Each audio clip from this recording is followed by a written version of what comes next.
чего? Зотулин сказал Mr. Zatulin said two important things. Pashinyan and somebody else betrayed and sold. And here I want to go back to my life story so that you understand who I am. Because if you think you have read about me somewhere, you don't know anything about it. These words, sold and betrayed, I've heard these words from Arkhipov, the deputy chairman of the Ministerial Council of the USSR, when it was impossible for me to talk to him and to solve a problem in a legal way. This man, Arkhipov, was the second person in the USSR, and at the reception in the White House, he said, "Dear Jan, no matter what I decide, no matter what I sign, nothing is going to change. I am ashamed to tell you this because I'm an old communist, but everything has been betrayed and sold. Your time will come in 15 years' time. Now gather your family and leave the country." For the first time, I decided to publish this fact in 2016 in my book entitled as "No Consent Required." This book is translated into 4 languages. Number 1, if somebody sold you out and he betrayed you, the locals will be handling him. Russia is not going to get involved in this. Now you are holding the mirror against your traitor. That's why you are just getting the mirror image of what you have done. I know Russia and Soviet Union since 1981. In Armenia, I was a project lead of the World Bank projects in 3 projects. You don't need to tell me about Armenia. I have been there during the earthquake, after that, etc. And I will not tell you any further details about it. What I want to say and what proceeds from here is the following. If somebody sold and betrayed his idea, his tradition, his sovereignty, it means that it's a moral degradation. When you're losing the moral values, you're subsequently losing territories. It's just a law, the law of nature. No further talks required. If someone betrayed the morale and he was not following his values, he will lose the territories. And this is what the EU and NATO are expecting. There's no chance to hold it with power. Second thing that proceeds from here is Russia is losing and will be losing its information war to the West. Even Putin admitted this in his interview with Carlson. But at the same time, in the same interview, with regard to which I wrote a big article, an analysis, he also mentioned that Ukraine did not exist and is not existing and will not exist. And if somebody is not listening to Putin after 2007, it's his own problem. Why I'm saying this, the consequences of these kind of short statements are very big. Ukraine, and even according to my modest information, and I'm nobody, of course, I'm a humble person, 78 years old, but I want to say that Ukraine doesn't exist anymore and will not exist anymore. But the consequences are quite significant. Ukraine is UN member. Учредительных закрыть, понимаете? А сейчас, когда Украины уже нет и не будет, And now that Ukraine is not there anymore and will not be there, the entire UN system is going to erode. you would have to, or we would have to face, which we do not discuss in Europe at all. And this is the problem. We are ignoring contextual issues and concentrate only on specific niches. Если мы говорим здесь, например, If, for example, we're talking here about China as a young brother of China, I would not tell you anything about my involvement with China over decades, which is partially publicly known. But I've been to China traveling quite often, and for the first time I was there 81. Nobody, very little people, very few people know about China at all, Shenzhen, etc. I've been following this, and I belong to about 40 people, called us whatever, consultant on certain issues related in China. And I can only say that China would not be able to fight any war with the US without Russia. China depends on Russia, not Russia on China. This is the issue. It is not only the issue geopolitical, but it is also a technological issue. Rare national resources are in Russia. A creativity and different type of thinking is in Russia, not in China. So therefore, all these discussion in the papers, and I don't read it at all because it doesn't make a sense, and I don't want to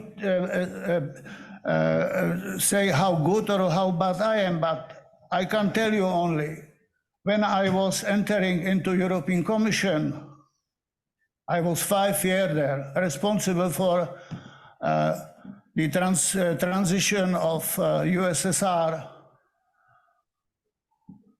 I have, at the very beginning, before I signed the agreement, said what would happen on Caucasus.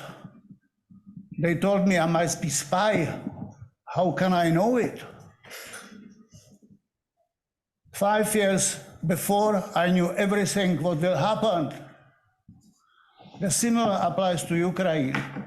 In my analytical reports, Ukraine has been written, or in written confirmed development in '93. For me, it is nothing new. Therefore, my paper was called Nothing New for those who know. And if you look into my book from 2016, which was the first publication I decided to do, because before that time I was not able or not allowed to publish certain things, you will see all the development till today there. So what we are talking all about? We are talking here peace. Who did answer the question, is a peace a pause in the war, or is a war a break or a pause in the peace? No one.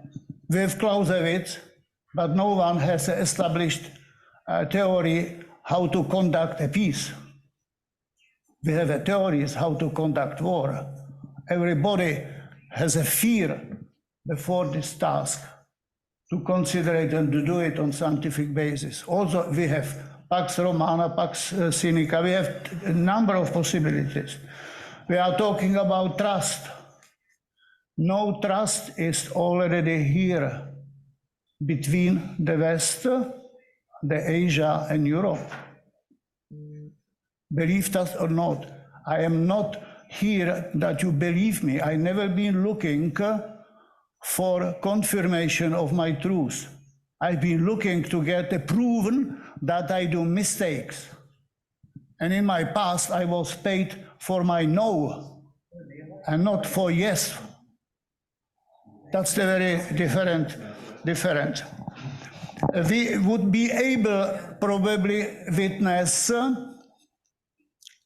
переговори насчет Украины, но без использования We will слов. probably witness peace talks with Ukraine, but without using the words victor and defeated.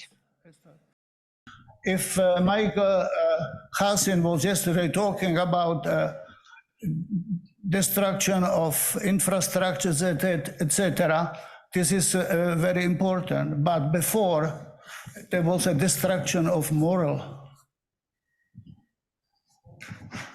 And this is very important. That means you have to accept that there are different values of moral, etc., in different civilizations. If you wouldn't mind, the organizer can send you even a quite sophisticated formulated comparison of human rights between West and East. The last paper on this topic was delivered in Vienna in 2019, the other one last year, etc. I continue in this. This is the issue which we have to consider here. And if we are looking for solution leading out of this trouble, we have been brought in. In this paper, which you can get, or I would ask Lubica to send the reference today to you. I have mentioned, I can only briefly tell you the introduction. Why I am so emotional at present, or why I am picking up few points. Take only a history from the August 15, 1918. This is the first day of the first invasion of US, UK, France in Far East. This is where it begins. It lasted 190 days, or 19 months, and it was 189 American soldiers killed. US, British, French already decided how they would divide Russia. You can read it in the original paper, I can only tell you and cite here. Already during the 19 months, Citibank and Guarantee Trust exported goods worth more than 950 million gold rubles. I can tell you and cite two politicians of importance. The US ambassador to Russia on that time, Davis Francis. I cite, I insist on the necessity of taking Vladivostok under our control and giving Murmansk and Arkhangelsk to Great Britain and France. Those are no stories where, you know, I've been inventing by wine or by vodka. And if I tell you the other citation, then I will stop already. Senator Poindexter, in his call for intervention, said very bluntly, Russia has become a geographical term and will never be anything else. The strength of its unity, organization, and capacity for renewal has vanished forever. The nation doesn't exist. So with this, I want to end my intervention, which certainly is different than my intention.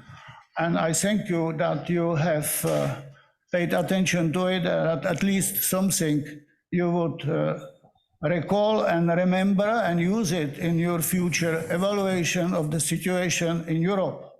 Nothing new for those who know has been happening. Thank you. Спасибо. Спасибо господину Яну Кэмпбеллу. Thank you to Mr. Jan Campbell, well-known Czech analyst from Prague. So the checks and objective checks, we do have them as well. At this stage, I have to correct also the information. I was born in Czech, but I am not Czech. I'm Czech like you are Chinese, you know. So I am a holder of Czech passport, have the right to get a Scottish or English passport, but never use it. And in Czech, I am been living here for nearly 17 years only. So that's the correct information. Хорошо, thank you very much. Czechs are like me. Я Okay, thank you so much. Mr. Gustav Gustemau asked to allow him to speak slightly earlier. I approved it, and I would like to ask the Brigade General, Secretary General of the European Institute for Fight Against Terrorism and Conflict Prevention in Vienna, Austria, to speak. Please, the floor is yours, General. I will give you 10 minutes. Yes, thank you so much. Ladies and gentlemen, let me make a few comments in the next minutes on the treatment of the Ukraine war, particularly in Western Europe, and let me make a concrete proposal. An examination of the public discourse on the war in Ukraine and Western Europe shows, I think that's quite clear, that it is primarily a political and ideological debate, and that the strategic approach is largely absent. This is particularly true for Central European countries like Germany, Austria, and others. What does this mean? The debate is driven in particular by value-based or normative ideas about the design of policy vis-à-vis Russia and Ukraine, while at the same time ignoring geostrategic framework conditions. This was due to the increasing estrangement between Russia and Europe in the past 25 years. Both in the run-up to and during the war in Ukraine, the actors in the West, for the most part, did not act strategically. What do I mean by the ability or inability to act strategically? I will give a few examples. The first prerequisite to act strategically would be a generally accepted idea of a future global strategic framework. At the expert level, it is largely clear that the liberal Western ideas of order have lost their acceptance in the global context.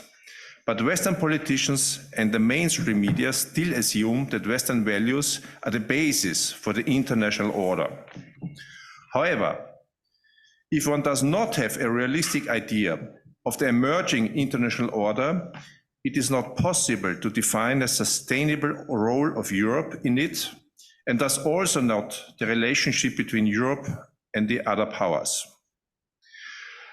It also makes it impossible to define clear strategic goals in the context of relations with Russia and Ukraine. This was the case, for example, at the NATO summit in 2008, where the West held out the prospect of NATO membership for Ukraine and Georgia, and at the same time prevented it. In the absence of a realistic Russia strategy, the West has ignored Russia's strategic interests on the one hand and underestimated Russia's willingness to ultimately fight for these interests on the other. Following the escalation of the war in Ukraine, the West has formulated largely unrealistic war aims and therefore shares also responsibility for the continuation of the war. As it is now becoming clear, the West has no exit strategy in the event that the Ukraine is unable to achieve all its war aims. The inability to find an exit strategy is also due to the fact that the West has no idea how to shape a Eurasian peace order that corresponds to the new global strategic realities. This raises the question of whether it can be in Western Europe's interest to accept a lasting confrontation with Russia. Under these preconditions, the viewpoints and narratives became increasingly contradictory and uncompromising. I advocate an alternative approach that explores alternative options for Western Europe's relations with Russia. The common view that the coming decade will be characterized by a confrontational relationship with Russia is one option that is, however, largely disadvantageous both for Western Europe and Russia. Alternative approaches could be developed on two levels. Firstly, options of ending the war with the aim of a ceasefire. There is much speculation about this. This is about evaluating the current war strategies of the conflict actors and the possibility of ending the fighting as a basis for future negotiations. Secondly, in my view, this is much more important, the exploration of alternative models for shaping the relationship between Western Europe, Ukraine and Russia in the coming decades. In other words, planning for the time after the war. Naturally, there is a connection between the two levels.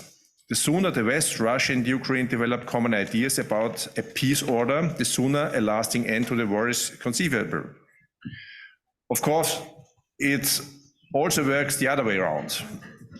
A continuation of the war, perhaps for years to come.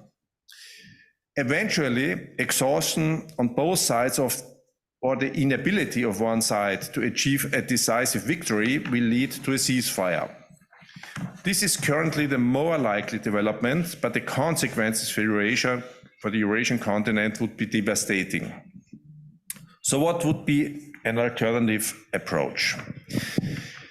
This would have to be developed in the first place, and maybe this meeting is a first step.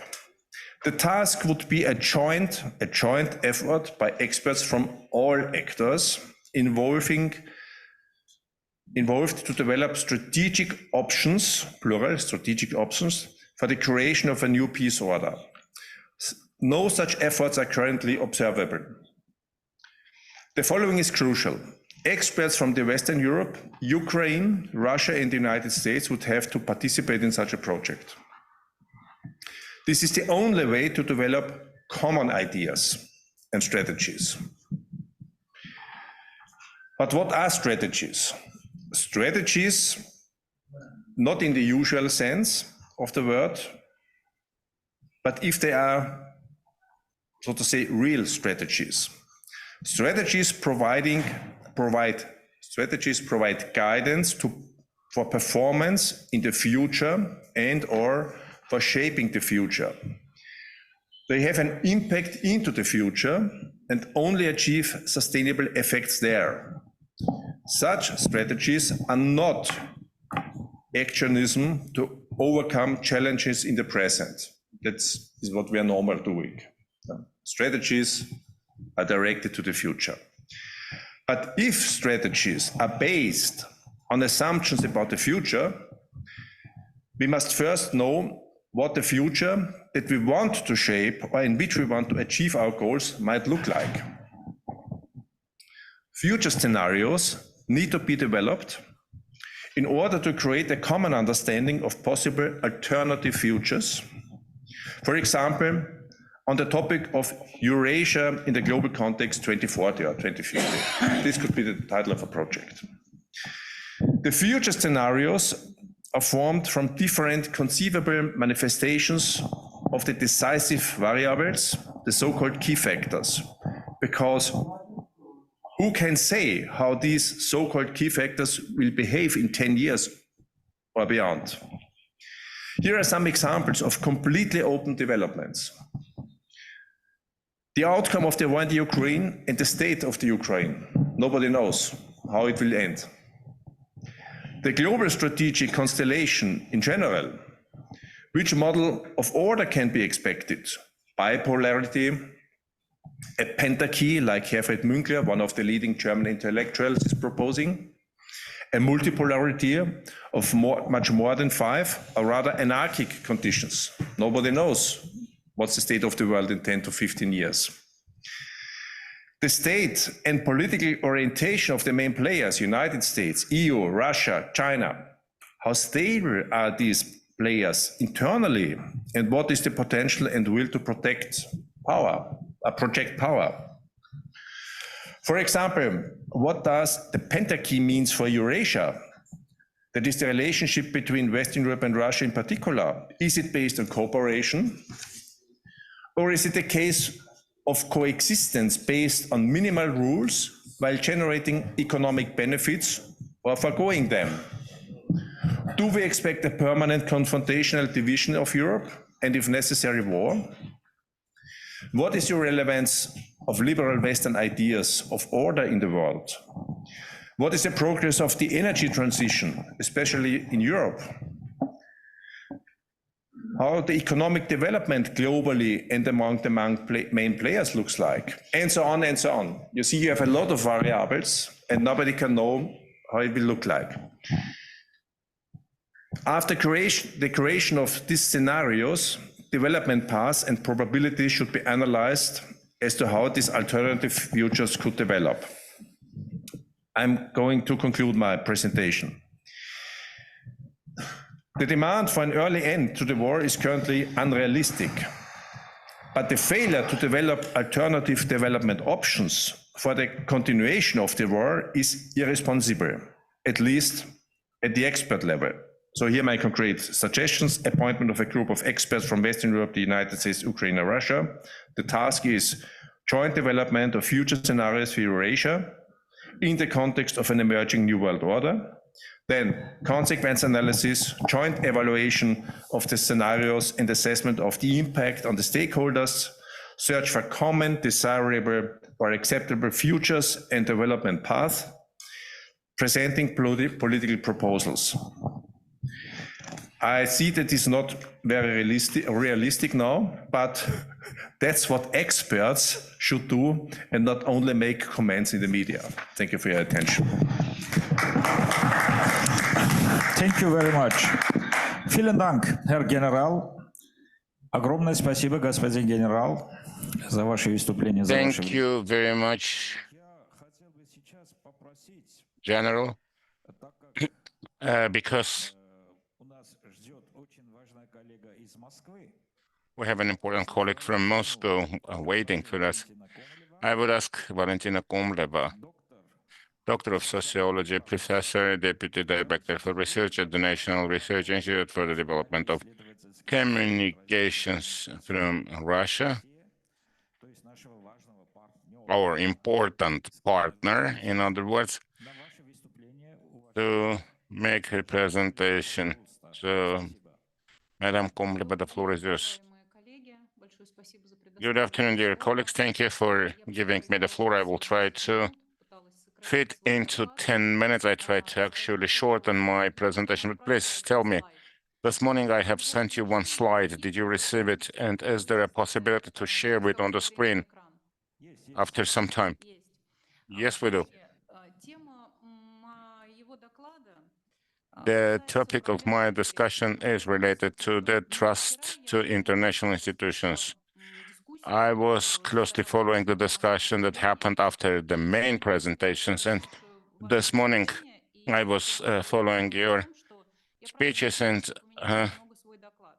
I'm more convinced now that I did the right thing when I changed my presentation. There are people present here who are dealing with the post-Soviet countries, those who develop recommendations related to the post-Soviet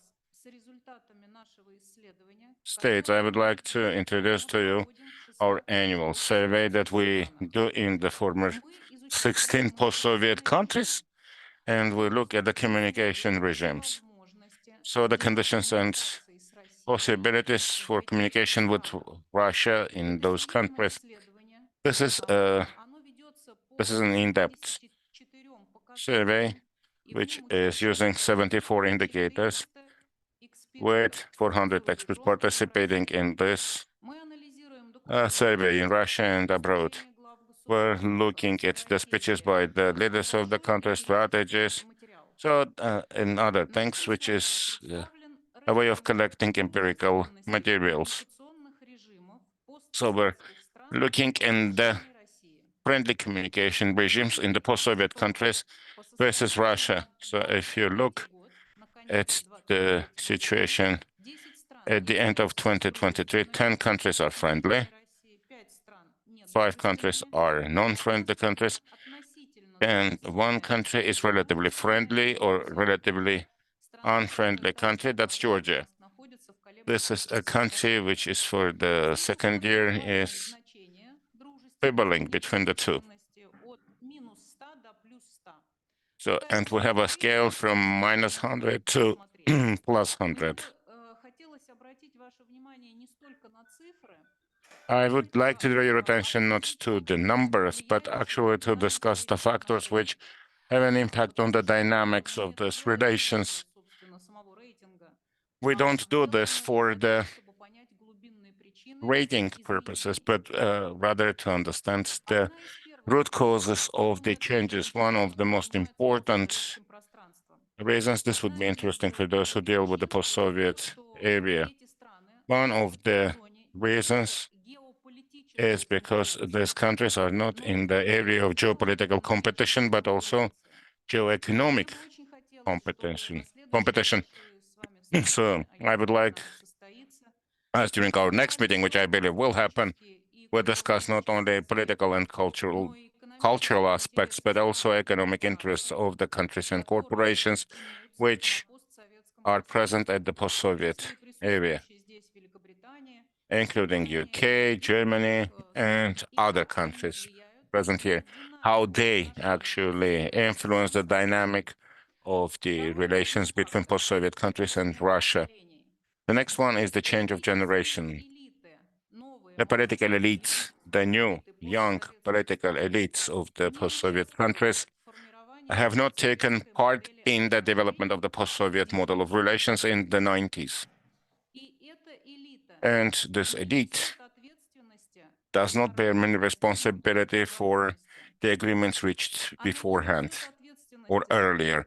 They're not responsible for the model of the order that has been established in the 90s. In some countries, the new elite decided to revise those agreements and leave on imprint in history. 2023 is rather standing out. These elites are trying to actually adjust society to their worldviews. They built an informational or communication policy which is serving their interests. Our monitoring showed that in the majority of the post-Soviet countries, there is no in-depth hatred to Russians. So in their mentality, the society is not against Russia. There is anti-Russian rhetoric, which is built basically by the elites, which do not want to befriend Russia. This is not true about all countries.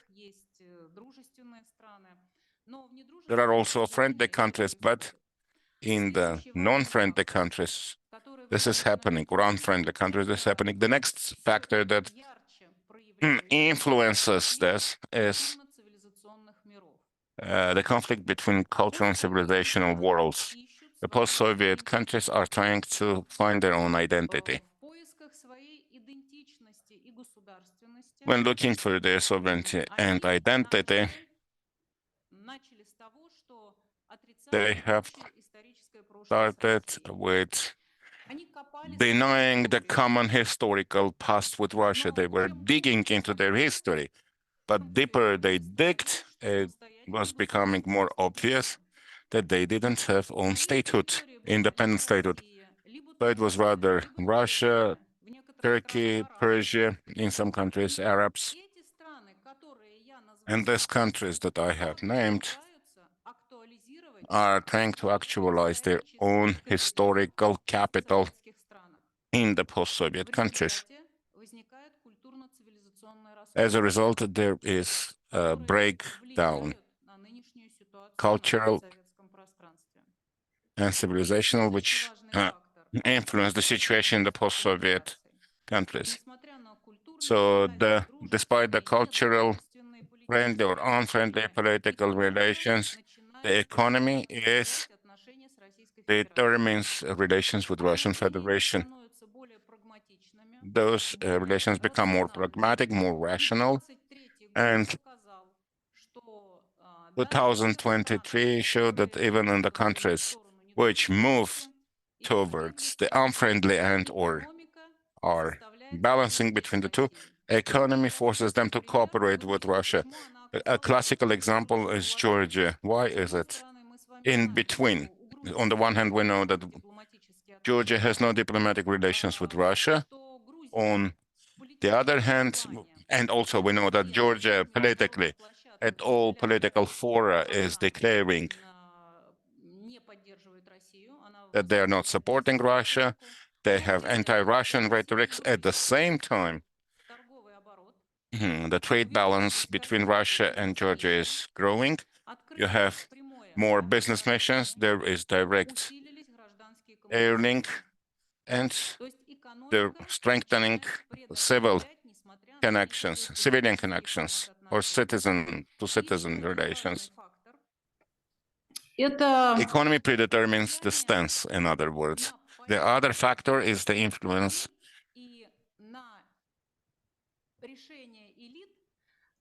их стратегических партнеров. the influence of the strategic partners on the political elite and political rhetorics. Yesterday morning, we had a meeting with Georgian colleagues where we have discussed the results of this monitoring. There were youngsters at the age of 30, of 35, and people who represent elder generation. The youngsters are saying the following: why the European Union is forcing us to choose either or. So either the West or Russia. Why we can't live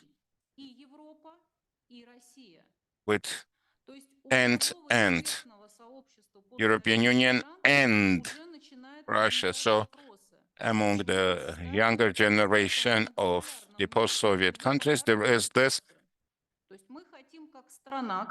choice. We live in the multipolar world. Why we have to make a bipolar choices and harm our own interests? This is what I wanted to communicate to all our colleagues who are dealing with the analysis of the post-Soviet territory. You can take away the slide now, and I will use my 5 minutes. Returning to the topic of trust. In January of 2024, there was the Global World Economic Forum, and the topic was how to restore the trust. 20 years ago, the topic of this forum was how to strengthen the trust. In 2023, Davos was discussing the crisis of trust to values and institutions. In 2024, 20 years later, they have returned to the same topic. And now they're saying that situation has not improved, but actually decayed. The question is why the decisions made by the World Economic Forum have not landed any results.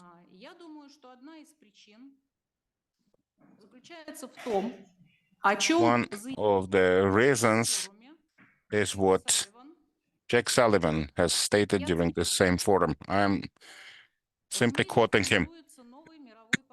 There is new world order being formed in the world. It will be determined by uncompromised competition for the right to establish new rules of the game. And we, the US, are тип мира, strongly competing for the type of the world that we want to build. вот пока So, одна из крупных until мировых one of the выступит greatest с такими world заявлениями, даже superpowers will make such statements under the мы не present можем conditions, говорить ни о какой we этике, cannot talk ни about о ethics какой or морали. trust or morality. Переводится все очень цинично Everything is very и cynical, очень рационально. everything is very И rational. сегодня доверие не просто And нет. today, it's not only lack of Я бы назвала trust, I would say, принудительное доверие. there is Если суть в forced том, trust, что and the essence никто of this никому не trust доверяет, is that no one вынужден это делать, trusts потому others, что он зависит от партнера, but has to do it because или depends on the потому что partner его or принуждает partners, к этому третья or сторона. because it is forced to do that Есть много by причин, by почему a third теряется party. доверие. Я думаю, There are many что reasons why we lose the важно trust. You know them обращу well, некоторое все-таки but I would внимание, like to draw your потому attention что to some of представляю them российскую сторону. because I represent the Russian Первое, side. First of all, это, к сожалению, решение международных it is институтов unfortunately the не decisions of the привели international к устранению institutions which или didn't хотя бы нивелированию каких-то lead конфликтов и дестабилизации.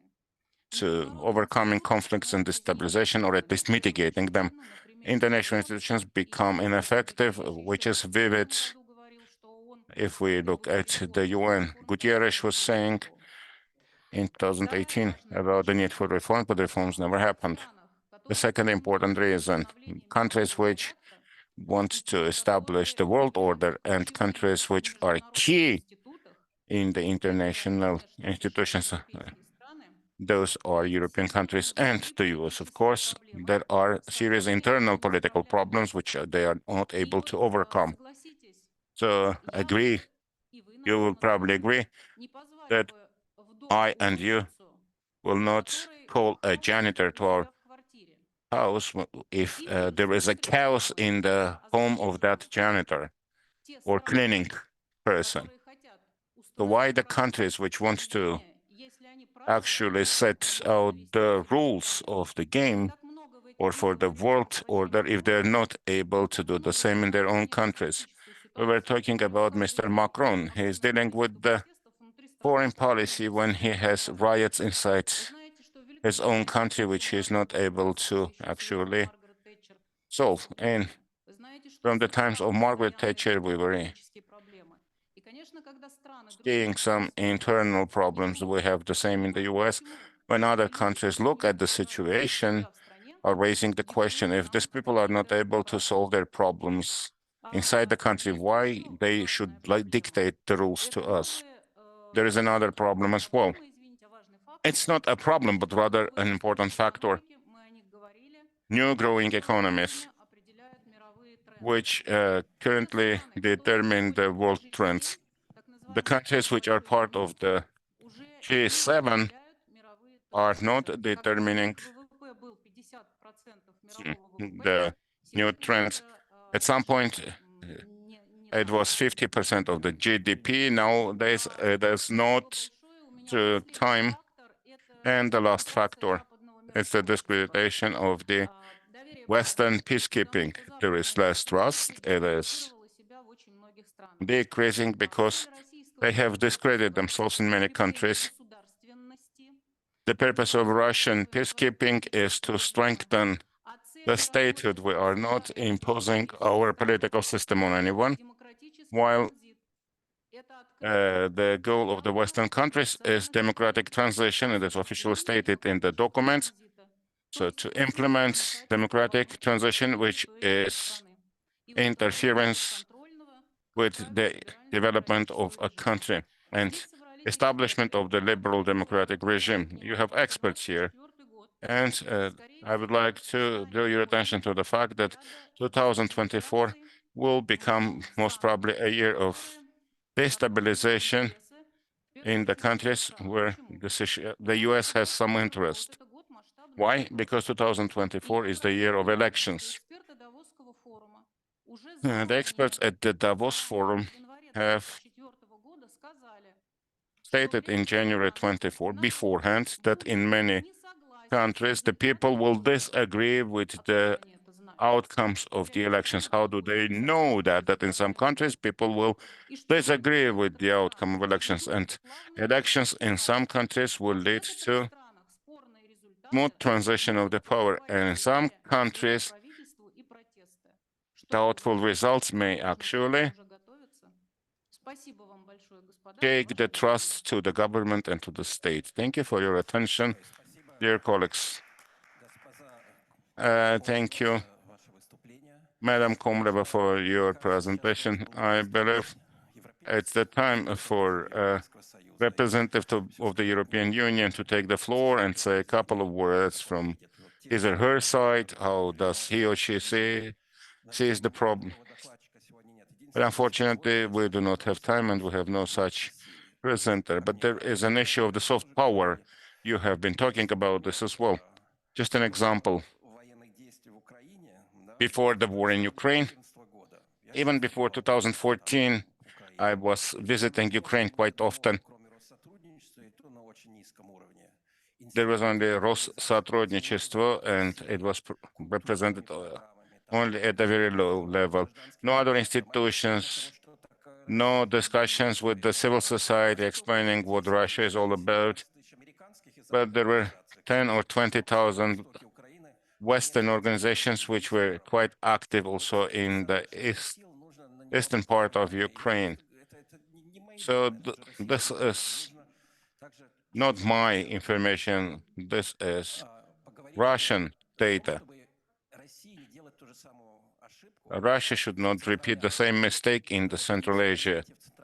If you go to Central Asia, you will see that the same is happening there. There are no German Goethe institutes there. And you know that Goethe Institute is not involved in politics, but rather in culture. But there are no Russian houses or any cultural institutions that will attract youngsters, civil society. There is a lot of sympathy to Russia in the Central Asia, but there are many Western institutions also in South Caucasus, which do their job quite well. This is my comment, nothing else. It's not critique. I suggest we have a break. You all are tired. Let's have a bite, and we will continue in 30 minutes. So 30 minutes for lunch break, and then I will give floor to Karina Gevorkyan, our distinguished colleague. Thank you. Я прошу всех внимание. I'd like to call for everybody's attention. Father Patrick, ex-Prime Minister, Mr. Charnagorsky, very famous person.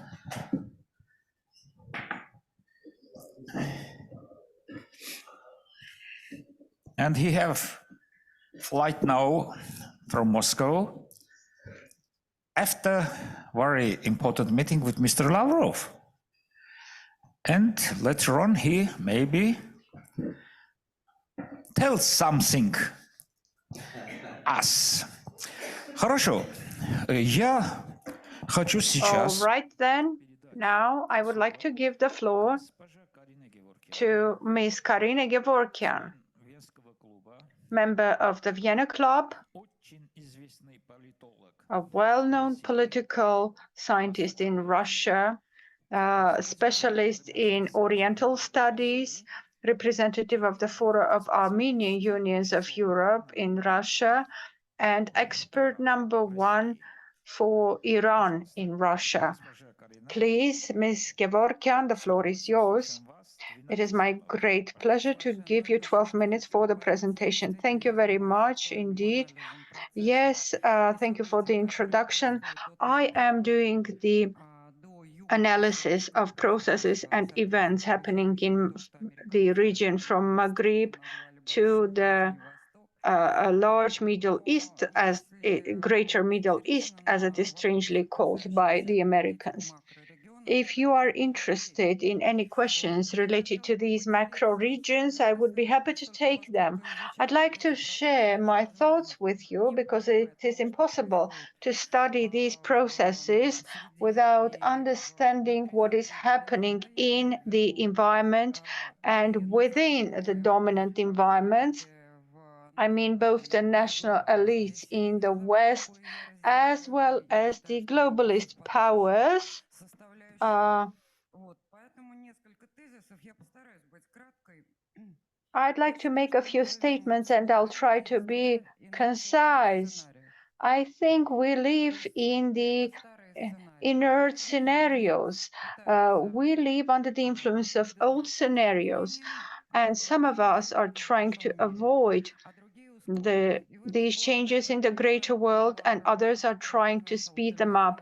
And this is the biggest challenge that was highlighted by Talleyrand during the Great French Revolution, and I liked it very much, his wordings. So many problems are derived from the fact that some are trying to avoid these scenarios, others are trying to accelerate the new things coming.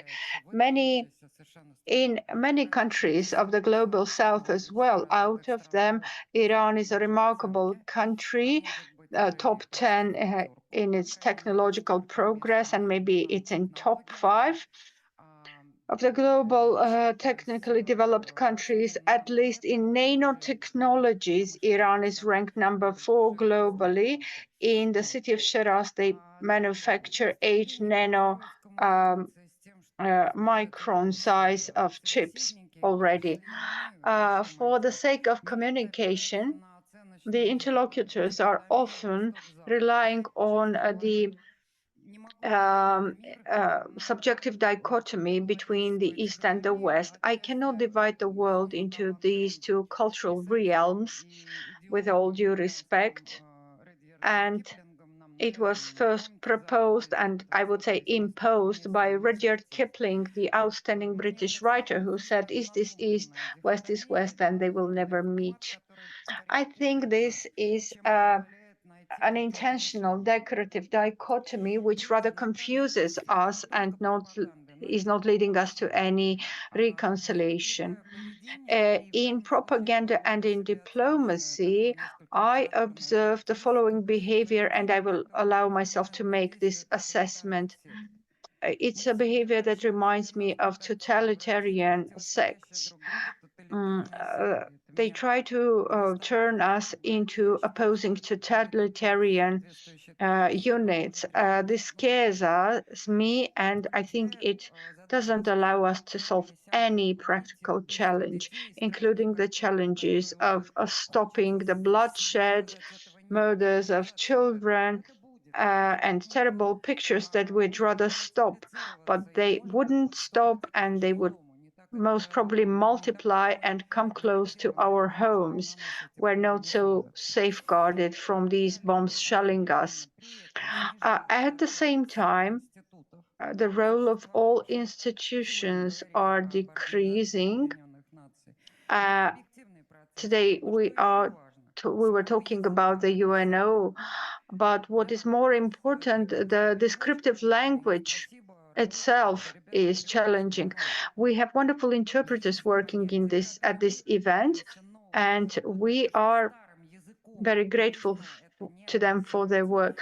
But there are notions that cannot be described with the old language, and suddenly it turns out that we cannot translate it from Russian into English. And Mr. Hazen and we talked a lot about it because his economic theory, sorry, Mr. Hazen, that I suddenly embarked on your field. If you translate these notions into English, they lose their meaning.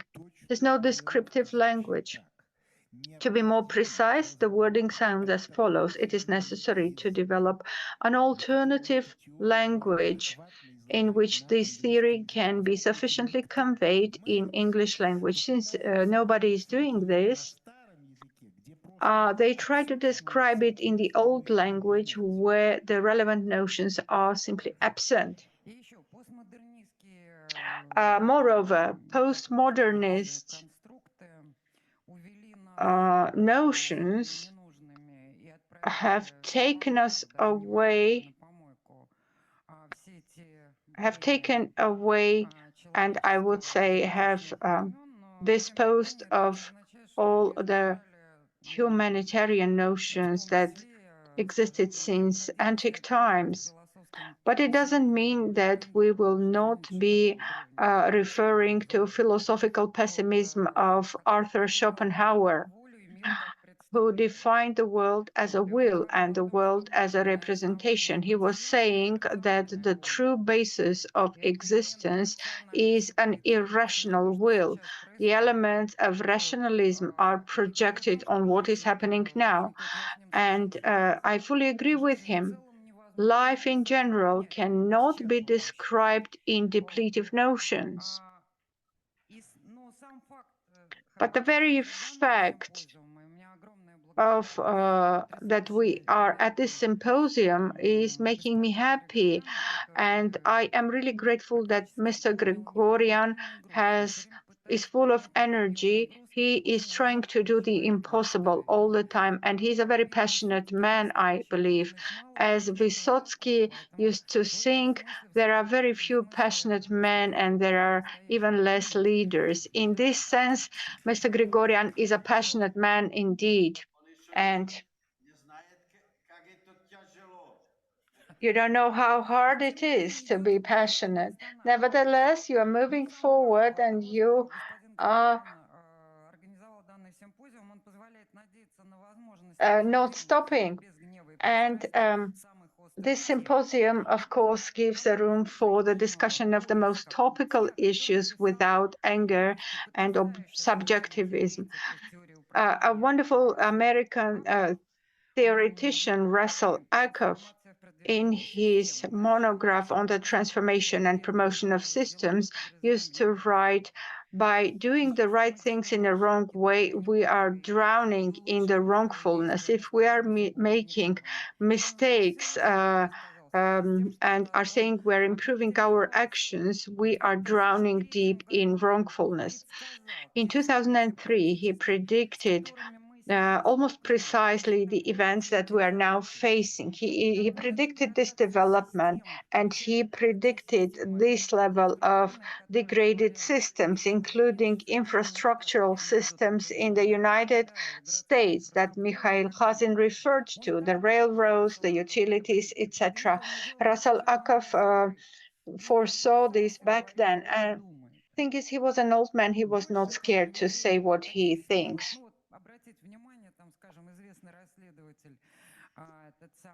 And I would like to mention here the well-known Seymour Hirsch, a well-known researcher. He's not afraid either because he's old enough and he's experienced enough. Everybody presents he is a marginal thinker, but you can't say the same about Russell Ackoff. I will speed up and I will read my text to avoid taking your time. From the second decade of the 21st century, the eroded globalization of the last 33 decades is becoming more and more apparent. It consists of three components: globalization of labor and capital, the economic component; desovereignization, reduction of national sovereignty all over the world, including the United States. Because any attempt to finger point and say, here is an elephant, he is to be blamed. No, this is not so. And Europe is the same level of a victim of this loss of sovereignty. And it's and the third component was the experiment with social cultural constructs and the denial of any so-called traditional values that the mankind developed as, let's say, safety instructions and not more than that. That's my opinion. Maybe you disagree with me. Then the history of this phenomenon of eroded globalization is not restricted with macropolitics and macroeconomics that we're interested in. It is rooted in deeper human interaction of the last 2000 years, but this is not the topic of our conference. The growing turbulence in politics, international trade and finances, the changes related to the volatility and non-predictability is increasing the risks qualitatively. Inefficiency of bureaucratic legal institutes is growing inevitably, and according to the theory of management, it leads to entropy. Entropy in the theory of management is a measure of uncertainty and uncertain state of affairs. The atmosphere of omnipresent anxiety is present in all the societies today on the conscious and subconscious level, and this atmosphere creates favorable grounds for media and diplomatic hyper-evaluative approach that is translated to the masses via mass media. This approach is very often accompanied with a frustrated contempt. And let me remind you of Thomas Kuppes, another philosopher, who used to say it's a war of everybody against everyone. Omnium contra hoc, omnium contra omnes, as he used to say. He said that this is a natural state of the society before signing the public treaty with the state.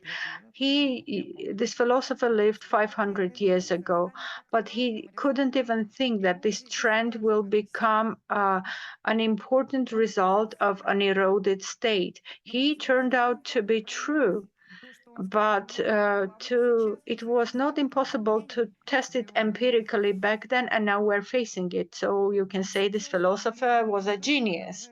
Now, in the Middle East, we can see the bloody tragedy, the scales of which will definitely be expanding if we do not provide any mechanisms of withstanding. And Armenian tragedy is not a matter of blaming the political elites of Turkey and Azerbaijan. It's a tragedy that fits in the more broader context and general trends. Apparently, we are anticipating another war in the South Caucasus with the relevant bloodshed, and this will make the relations between the East and the West more acute, represented by Iran and Russia and the West. In these conditions, even the adequate description of the situation will not guarantee an adequate solution. As an example, let me bring you the quotation from a recently published article by a very highly respected British Tory columnist. He has his article in the Telegraph. It's Mr. Alistair Head. He's young, but very worthy as a professional. And let me tell you what he's writing. We may start mourning the old Europe and cry over its death, but the problem is too large for the low-quality European elite to reflect on it, especially those demagogues that have led to its failure. Germany, France, Netherlands, and other countries are at the brink of social eruption, and the farmers were the last ones to lose their patience. Out of 248-year-old inter-West competition between Europe and the US, we can see only one winner now, but the US is sick as well. They have a social decline, and the awakening, the volatile awakening that we see in the United States and the competition between the oldies is what we face in the United States. Alistair Heath says that this whole sorrow is serving only one purpose, to hold back Putin. He is criticizing the West and telling this entire truth because he's concerned that they will not be able to withhold Putin. And I want to ask him, is that all, Mr. Heath? I am sorry for the UK, for the Europeans. Is your only purpose to withhold Putin, not Russia, but Putin? As he is writing, let's say you withheld Putin. What's going to happen next? What is your planning horizon after that? Is it not of your concern? Okay, you withstood, you won, there's no more Russia. What are you going to do next? You have no plans, no project, no understanding of what to do next. He thinks that Putin is incredibly victorious and he threatens to ruin the free world. And okay, this is his evaluative rhetorics. But even if you accept that we, the Russians, and our supporters, Iranians, and some Chinese would be flattered with this part of description, and please note that we are not the ones to enact the globalization mechanisms that led US and Europe to this really sad situation. We were not the ones to do it. In the comments to this text, an Englishman, Robert James, wrote that we are ruled by idiots who don't have any mid-term or long-term plans, and this is what we're paying for.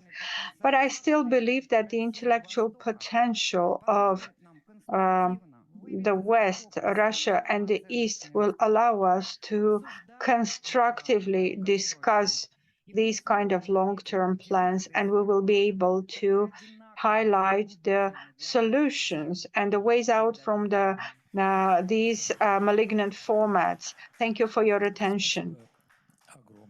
Thank you so much for your very interesting talk, Ms. Gevorkian. Part of the discussion, of course, in discussion, we will all, part of our event, we will have Q&A session. And now I would like to give the floor to Ms. Ulrike Gero, the German political thinker, founder and head of the Laboratory for European Democracy from Germany. The topic of her presentation is very interesting.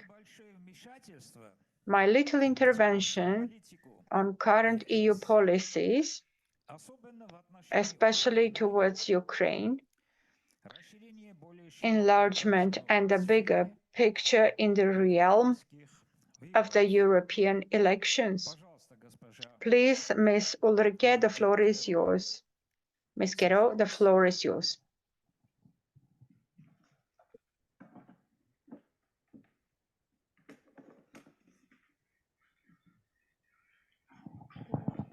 Наверное, что-то случилось, потому что исчез. I think something happened because we don't see the speaker on the screen.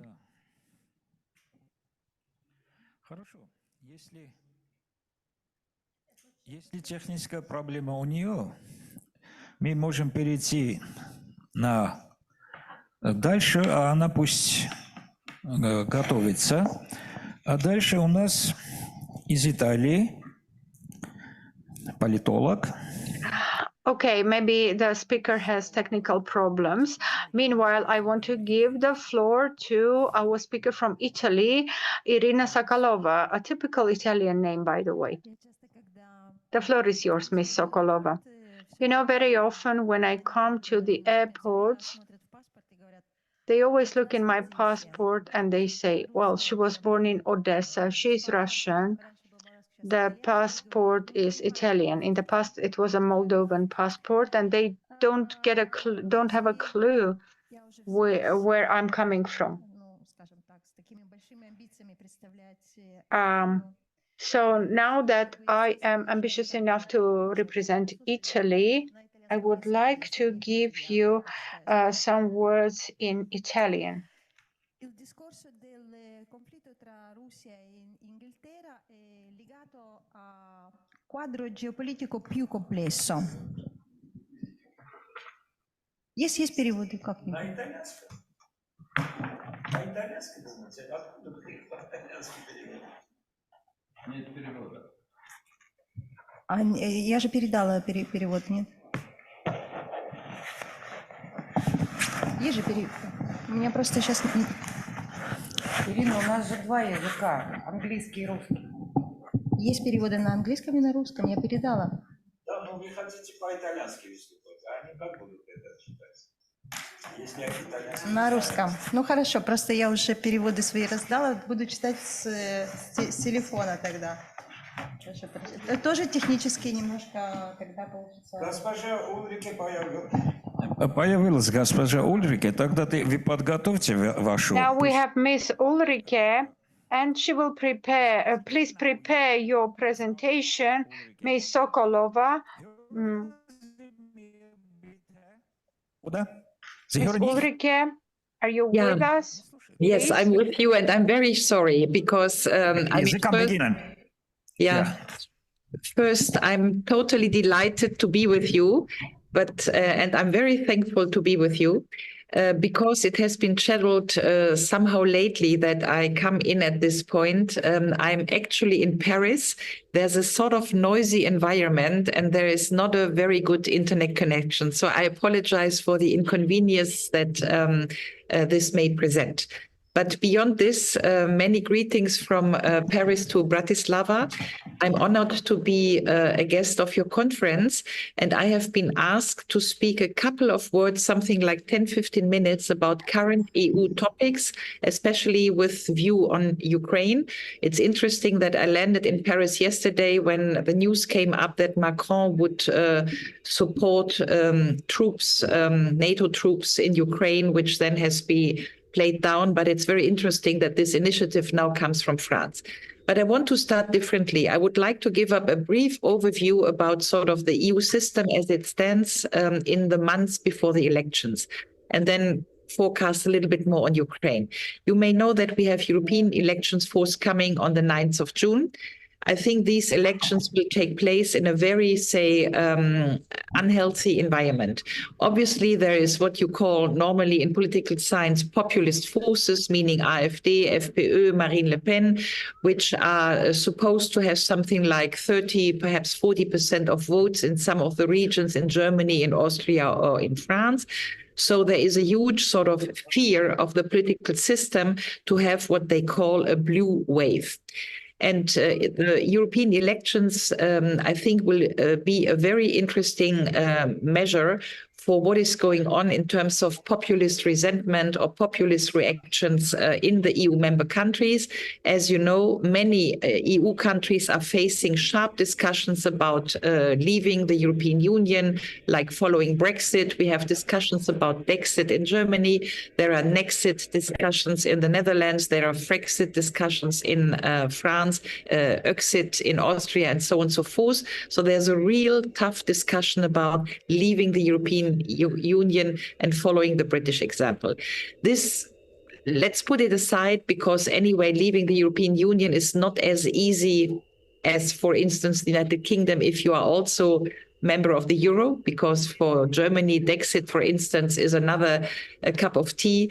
Leaving the EU is the one thing, leaving the currency is a different thing. So I do not want to overstate these discussions. I just wanted to make the point that we will have European elections in a very, very contested political landscape, and that there is probably the expectation that there's something what you could call a blue wave.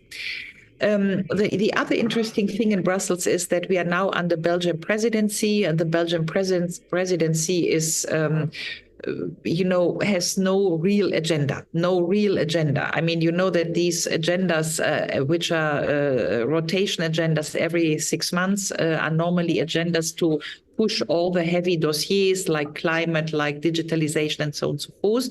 And Belgium is a small country, so we won't expect too much from the Belgian presidency. The next presidency, and here it becomes interesting, will be the Hungarian presidency by 1st of July.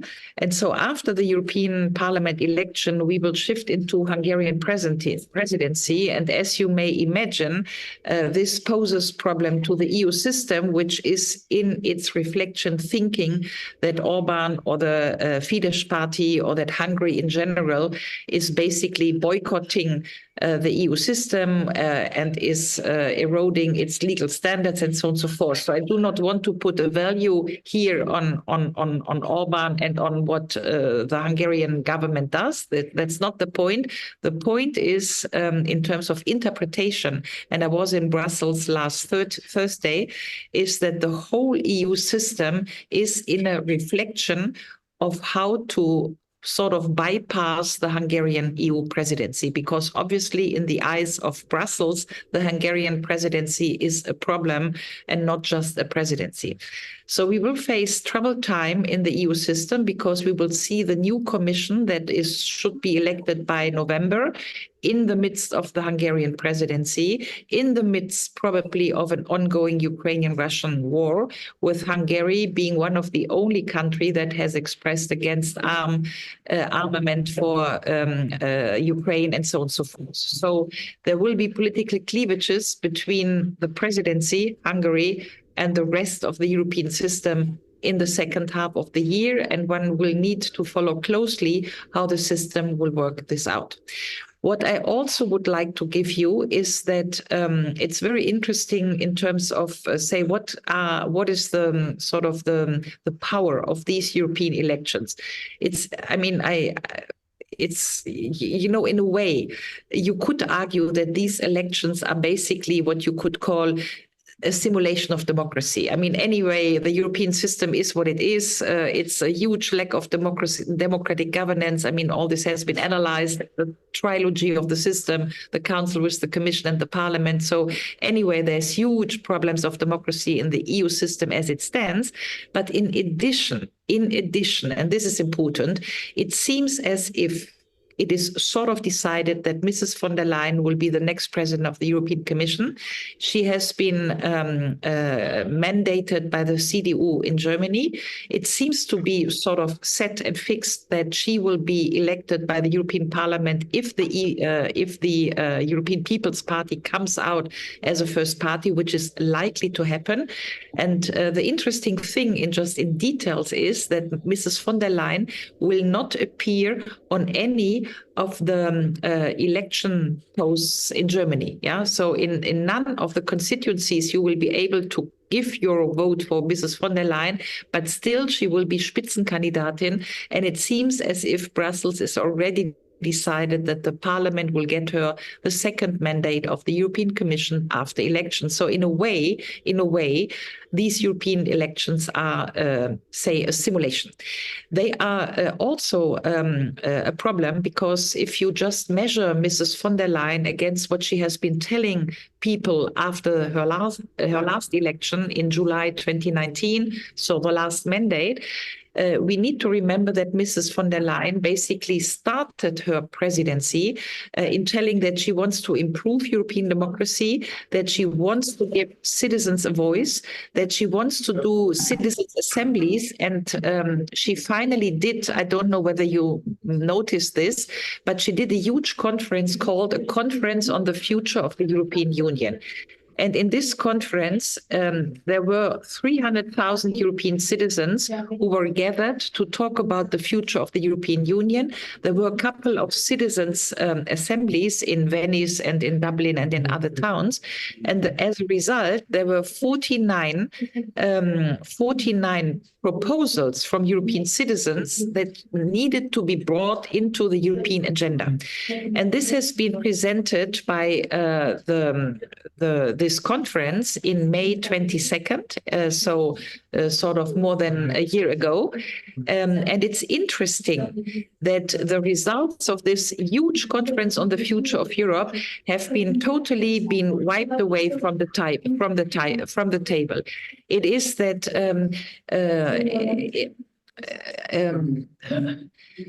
I'm a little bit deranged.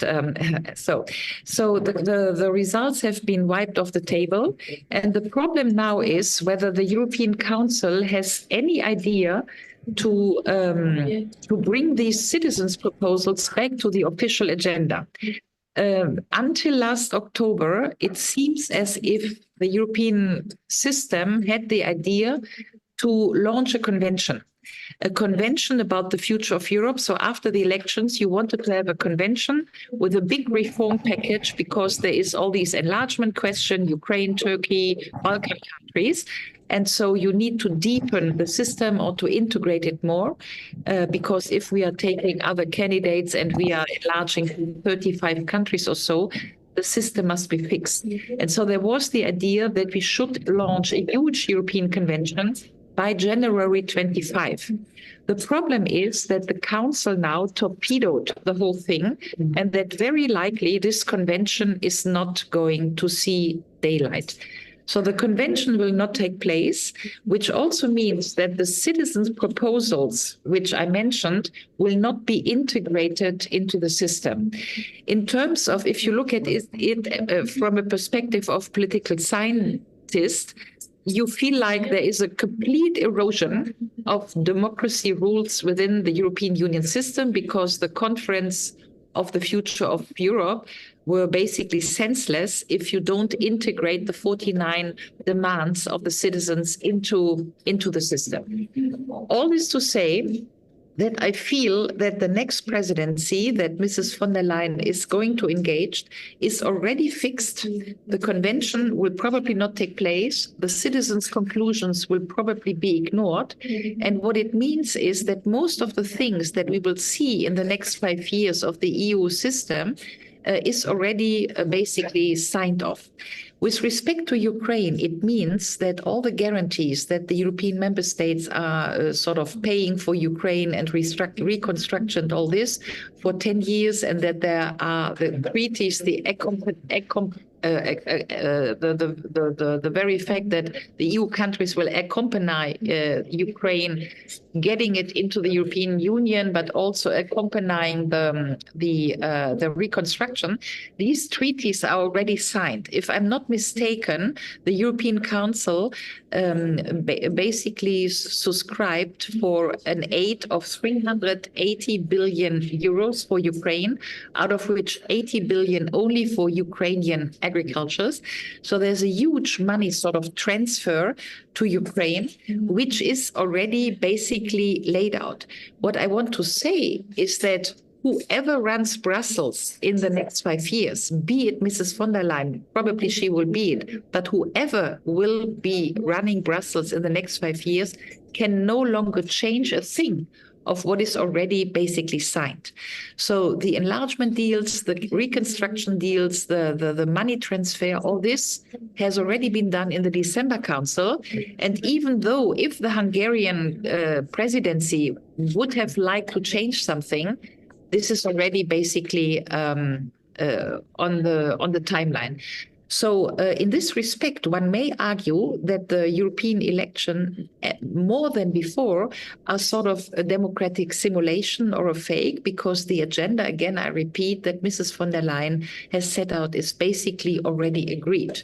So it's a mechanic now.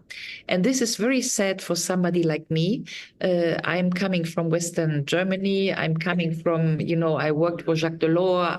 I'm socialized into the idea of a political union. So I have to deal with my own disappointments about what the European Union is becoming now. And this is not nice.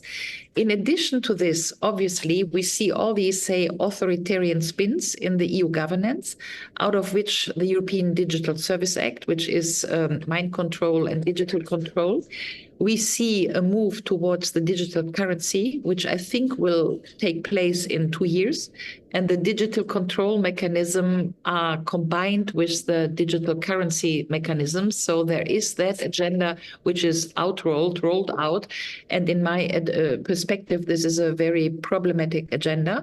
And last but not least, and I'm going to stop there, is that obviously in, say, more the Western European countries, a little less in Poland or Hungary or the Eastern countries. It's a very unfortunate divide between East and West in the European Union. But there are still some NGOs, more in the western part of Europe, who are struggling for what you could call the democratization of Europe. There's a very interesting citizens dynamic, which is called Citizens Take Over Europe. You can Google this. You can find hashtag CTOE, Citizens Take Over Europe. There's a website.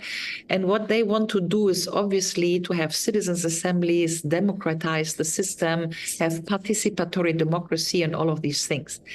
There's also big investments into what they call Democratic Odyssey, a huge conference that should be rolled out by the European Institute in Florence in December 24 in Athens, so after the elections and before the Commission will be voted. So what I want to say here is that in my judgment, I come to think that there is a huge discrepancy and an ever-growing discrepancy between the attention and the hopes and the expectations of European citizens who are still struggling to democratize the system on the one hand, and the system in itself, which already has outruled with von der Leyen and the things I pointed out to you, which has already a clear agenda, which is sort of untangible. You cannot touch this agenda, and it will basically take place more or less independently from the elections and independently from the citizens' activity. In my personal opinion, this is a very, say, dangerous development. On Ukraine, things seem to be settled with not much room for change. I'm not expecting by any means that the position of the EU system on Ukraine will change. If you go to Brussels, you talk to people, and you have many people who in conferences would never ever say openly that it's totally weird to think about Ukraine joining the EU. But if you go out of the room, everybody whispers behind closed hands. Taking Ukraine in the EU is basically blowing up the European Union. Yeah, so there is really a huge hypocrisy and a huge discrepancy between what the system is saying and what people, even in the system, are thinking. And I think with this hypocrisy and with this, cognitive dissonance, we will be moving into very hard political times on the European Union level. People like me, who once upon a time have been dreaming of a strong political union, I find this very sad. But we need to see what the outcome will be, because the question whether there will be a war, Ukraine-Russia, or NATO-Russia now with the Macron initiative, it needs to be seen. So I stop here. I apologize for the noise in the background. Thank you very much. Я должен сказать, что очень профессиональный анализ. I have to say that it was a highly professional analysis, and we're happy that we hear such an honest, frank speech from Germany. So we have been hearing many such speeches from Germany during these 2 days. Madame Gerow is one of the most courageous persons. She was able to present the real picture that we have in the European Union. We know about it, but no one in the Western Europe has the courage to see that, or they do not see that simply. So probably we may have some questions during the discussion. Thank you very much. So let's return to Irina Sokolova. She is representing Italy. So I will speak in Italian. I have been informed that the translation will be both in English and Russian, so let's start. Discussion of the conflict between Russia and England is associated with a more complex geopolitical picture. That is, the corner of the sphere is the relationship between the United States and Great Britain, considered a special relationship. The United States began to give great international influence after the First World War. But American isolationism rebelled from the very beginning. Americans do not like to stir up conflict for too long, and they have a public opinion that is inclined to care about the American continent for its own safety and does not like to overload taxpayers with prohibitive and restrictive costs. After the loss of the colonies, the British always needed the United States to maintain strong influence. They no longer had the resources to have a military apparatus worthy of a large empire, so they maintained a small but extremely functional navy, a Commonwealth commercial space, and always sought the support of the United States and support in their foreign policy. Let's take a look at the Falklands War case. American support, even if in the break, was necessary for Thatcher to be able to have a quick victory. Therefore, the contrast with Russia is a more complex one. Of course, the Cold War led to a clash in which the Western world was led by the United States and Britain, who were the main allies of the Americans. But the opposition policy at present on the part of the American Democrats is actually stronger than on the part of the British. The British follow the path of permanent relations that strengthen their position in the world, and these relations are connected with the United States. When it comes to the Ukrainian issue, it is an extremely complex problem. In Russia's case, it is about presiding over a space of influence that is too close to home to allow foreign interference. For the Biden's administration policy, we are talking about cultivating what happened on the Maidan. That is to create a hostile state on the Russian border as a permanent instrument of pressure.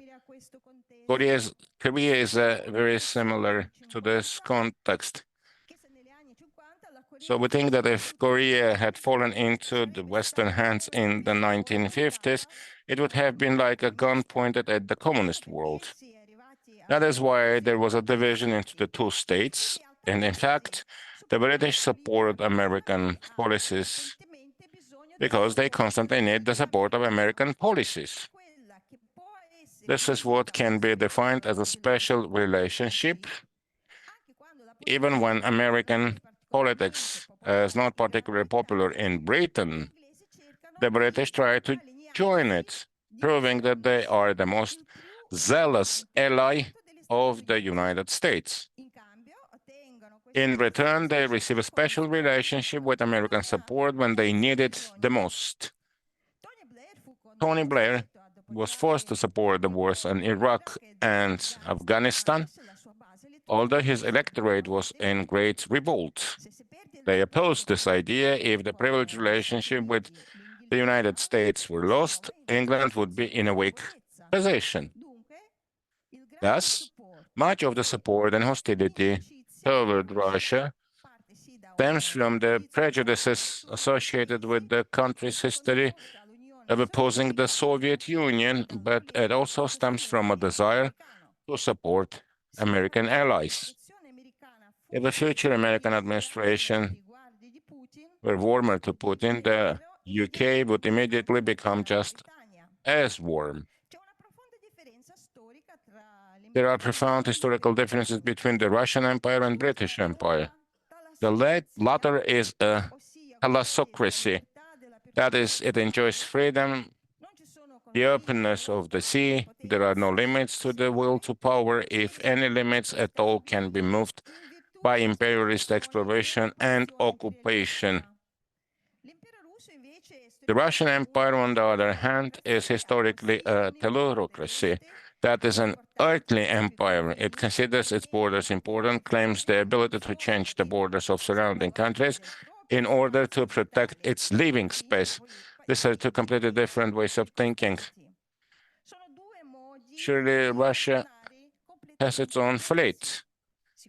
but the Russian fleet never had expansionist ambitions and was never used as the Russians' main weapon. A naval power such as Spain in the 16th century created a constant conflict with England. The German Navy at the beginning of the last century led to the First World War.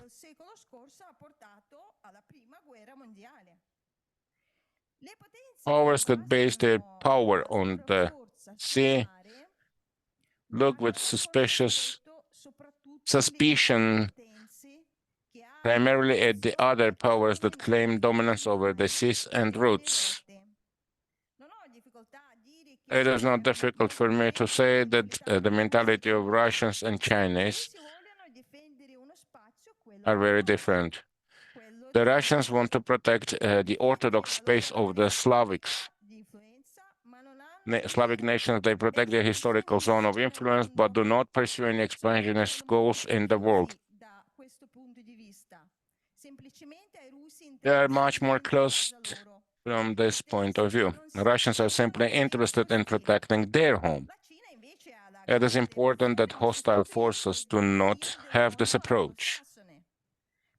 This is about the Anglo-Saxons. China, on the other hand, has great ambitions to replace the hegemony of the Anglo-Saxons. Let me give you a rough example. Not a single Russian thinks that one day Russia will become an international language instead of Chinese learned about the country in teaching around the world. Europe does not have a common foreign policy or common defense, so the interests of the individual states continue to prevail.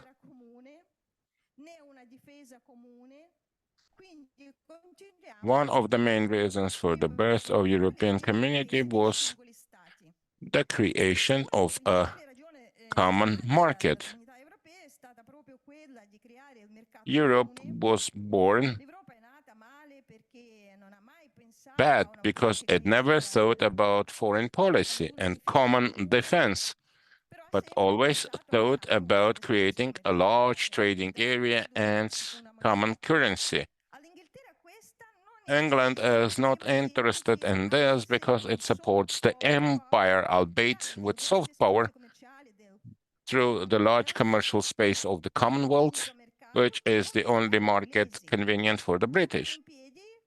The backbone of the great colonial empire remains standing, which, although weakened, remains much stronger than any European state, and also the European Union as a whole, because it is a larger commercial space with areas of interest around the world. The pound remains a very strong currency, often valued even higher than the euro. Europe answers to no one. Europe simply does not exist because states still have too much power. The fact that there is no common foreign and defense policy and no institutions democratically elected by European citizens creates an incredibly serious power vacuum. Every time a crisis arises, each nation state tries to serve its own interests, often to the detriment of other European states. The only truly great resource for Europe is to constantly seek support from the United States. This is why Europe often does not know how to distance itself from Washington. But when American interests diverge from the interests of the European states, Europe cannot be heard. Also because some states continue to try to realize their symbolic interest by weakening other states and talking to Washington to the detriment of the overall authority of the European Confederation.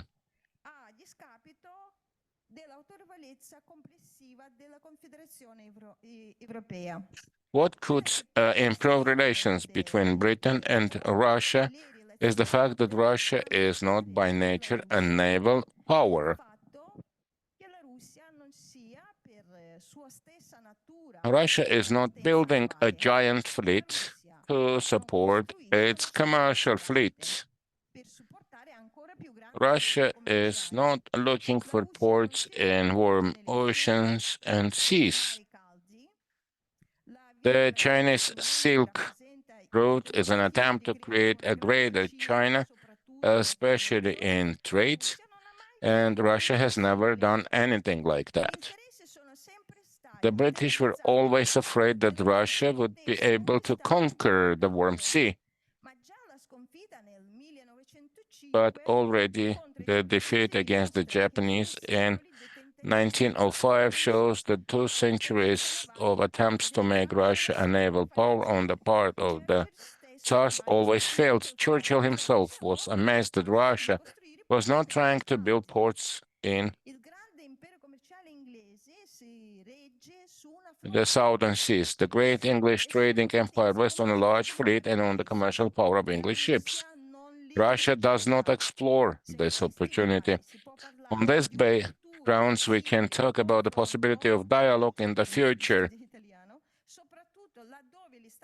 especially in cases where the United States cannot continue to maintain the necessary military commitments against Russia and must weaken relations in order to concentrate its forces overwhelmingly in the Pacific to contain the Chinese front.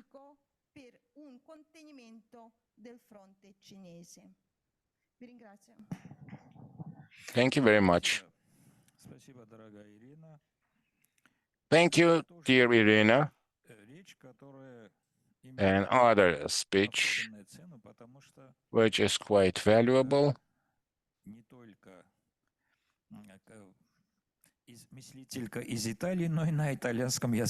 because it's not only an idea from Italy, but also it was presented in Italian, so we have added another language of communication to our discussion. Now we will move to Balkans. I would like to ask our young and at the same time very interesting friend, Denis Kruglov, who is the coordinator of an NGO with an interesting name, Russian Balkan Center in Belgrade, Serbia. Mr. Kruglov, we're ready to hear your presentation. Good afternoon, dear colleagues. I would like to welcome you from spring, sunny Belgrade. I would like to take your time and draw your attention to the current situation in Balkans. Balkans were always a field where the interests of several great states were always colliding. So they were trying to serve their geopolitical interests at different junctions of history. At this current state of the development, we talk about the influence in the region of countries like Russia, the US, UK, European Union specifically, Germany, and China with Turkey. So since the beginning of the special military operation in February 2022, Balkan countries again became a place where Russian and American interests collide. The region itself has many potential conflict areas itself. We talk about Kosovo and Metohija, as well as Bosnia and Herzegovina, which is again divided into 2 camps. If the first camp is including NATO and EU countries, Slovenia, Croatia, North Macedonia, Montenegro, and Bulgaria is providing fully fledged support to Ukraine, including provision of weapons and armament. And the second camp is Serbia, under enormous pressure, is still maintaining own status and balanced sovereign approach to the conflict. We have to also mention that the official Belgrade has not joined the Western anti-Russian sanctions, and they have independent policy which they maintain. So Serbia has declared military neutrality, which helps them to maintain special relations with Moscow, at the same time maintaining relations with the Western partners, the influence of which are quite significant in the region. So we have to note that the conflict in Ukraine is exacerbating the situation with the other conflicts which are frozen in the Balkans. It's Kosovo and Metohija, autonomous region, where the Albanian authorities are trying to pressure more the Serbian population in this area. They're trying to displace Serbs from Kosovo and Metohija, as it happened in Nagorno-Karabakh.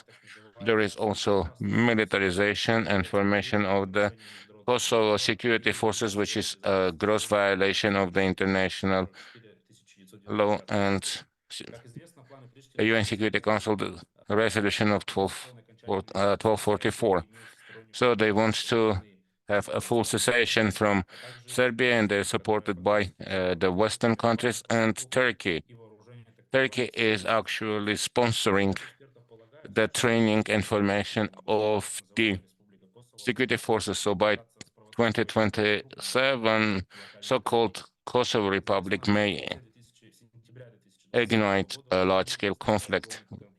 At the end of 2023, in Banska, on the north of Serbia, there was an armed conflict between the Serbians and so-called law enforcement forces of Kosovo. So there are some preconditions for military conflict, but the West is making all efforts to maintain some kind of stability in the region in order to prevent any conflict with the goal, because the US and the allies are basically involved in the conflict in Ukraine and in the Middle East. So we have some risks of federation in Serbia. So the West is trying to pressure the leadership of Serbian Republic. So they have introduced sanctions against Dodik and his family members, because the national policy of Dodik is being criticized also in Bosnia and Herzegovina by the illegitimate Christian Schmidt, the High Representative for Bosnia and Herzegovina. They want to create a fully fledged government in Sarajevo. So in February of this year, Milorad Dodik had a very successful visit to Russian Federation, and he was boarded Alexander Nevsky takeover. So he's planning to also visit in April St. Petersburg to participate in the security forum. So in the Respublika Srpska, we developed contacts with Hungary, with Mr. Orban, and with Slovakia as well. Динамика последних лет и определенная турбулентная ситуация на Балканах создается вследствие продолжающегося глобального противостояния Запада и России, где Украина является всего лишь одним из мест фактического ведения этой сложной всесторонней глобальной борьбы. В это же время обстановка на Балканах из относительно стабильной ситуации. Global struggle is being maintained. And yet the situation in the Balkans can at any moment of time grow into a bigger conflict, understanding the entire logic of opposition between Russia and the West at this stage. Thank you for your attention. Thank you so much, Mr. Kruglov. You are one of the few speakers who respected the timing. Thank you. And you conveyed very interesting thoughts, especially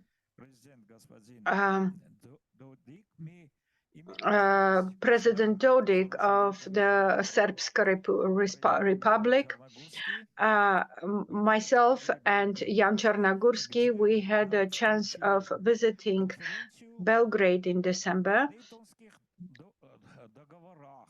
and we were participating in the conference on Dayton agreements, and Mr. Čarnogorski,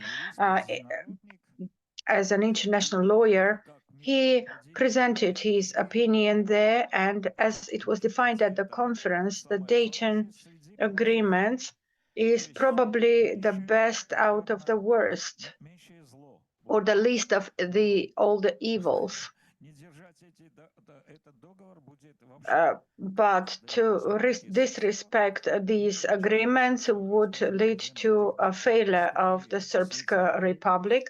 We were very happy that Mr. Dodik made a visit to Moscow. We followed his visit with President Putin.